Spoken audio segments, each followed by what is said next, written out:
All right, welcome back YouTube Preppers, October 27th. Prepping Outside the Box, I'm Josh, and we are going to get into a fun topic. I say that all the time, but you know what? I guess if I'm not enjoying what I'm doing, I wouldn't be doing it. So, we're going to be talking about if it ain't raining, right? That old saying, if it ain't raining, we ain't training. It's that old saying you love and hate so much, which basically means you need to train in any and all environments. Right before we dive into it, if you would, like, share, subscribe, do all that fun stuff, hit that notification bell, and you'll always hit my 2 videos a day that I'm putting out there. I really appreciate it. It helps me grow. Anyways, without further ado, so don't be canceling your plans to train. Just because it's going to be a hot day or a cold day, or it's too rainy, it's too snowy, all those bad elements and all those bad conditions that happen, don't be canceling your day at the range, because you're going to lose value. Don't be canceling the time you're doing physical condition, because again, you'll lose value and you'll lose the attributes that help you physically. And then camping can be a huge one. So you're out with your friends. I mean, it's a little different if you're out with your kids. I get it. That I would probably cancel then. Don't want to hear that. Anyways, but if you're out camping with your friends and you're doing something good, it'd be a great idea, a great time to test your gear out. See what you've got that works and what doesn't work with you on these bad element days, right? Okay, so like I'm saying, bad days, they can provide the best experience and reveal a lot of areas in where you lack. And like I was saying with the camping, it can tell you where you lack at gear-wise, skill-wise, how to keep, cool or warm, how to keep dry, all those kind of things, depending on what you're doing. And it'll reveal your experience and what you lack in skill or in experience, right? So what you need to improve on, what you need to learn, the knowledge you need to seek out to fix any deficiencies that you think you might have or you just want to try to improve on, right?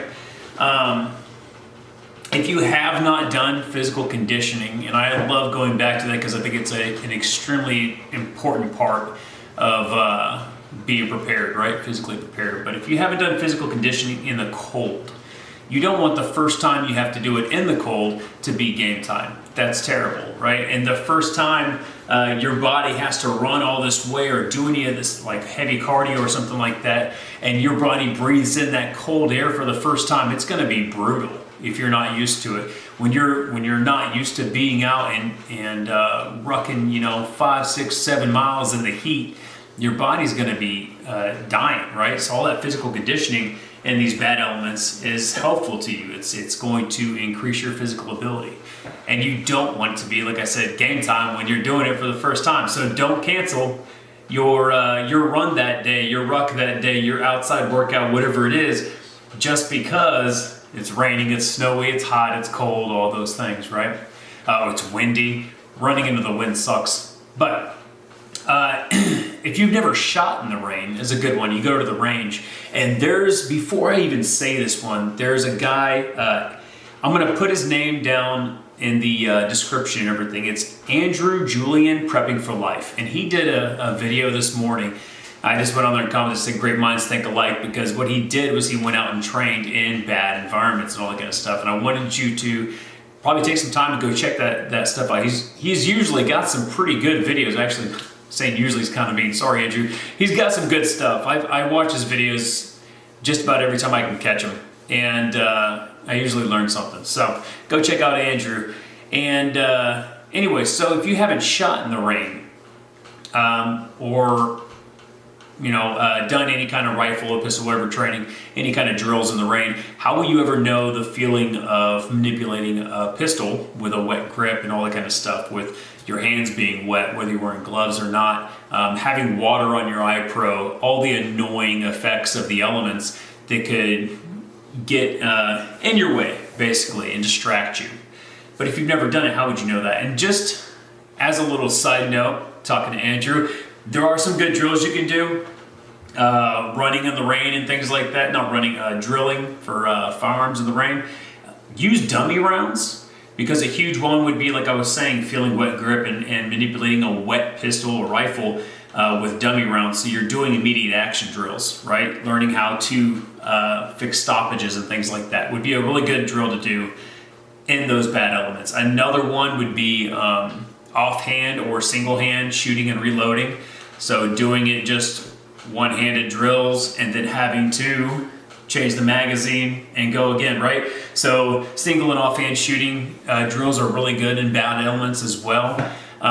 Training in general in the heat and the cold goes without saying. Learn to adjust your gear and adjust your what you can stand, what your body can withstand. Anyways, that was a couple there for you, Andrew. So going on. Dealing and training in uncomfortable conditions will teach you to adapt and overcome, right? And it's trying to teach you to adapt and overcome all those annoying effects we're talking about. Being wet, being cold, all that stuff. And what I mean by that is, let's say you have a goal of, and we'll go back to the physical fitness side of it. Let's say you have a goal of running a 1.5 mile time faster, right? So whether it's for testing or whatever it is, you have a 1.5 mile you have to run, you want to be faster at it. So yeah, you can stretch and do other things, but training side of it, you go and train and you don't run a 1.5 miles for time every time.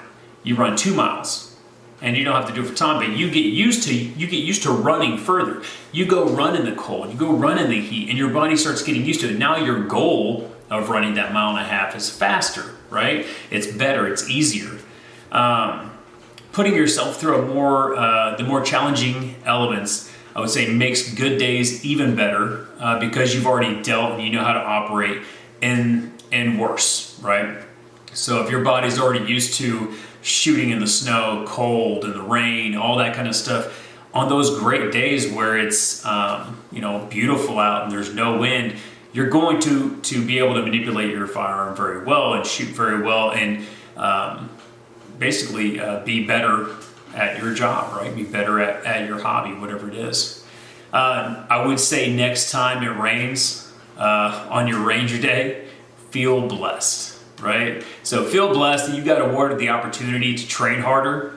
And like I've said before in previous videos, misery breeds camaraderie. So bring a friend.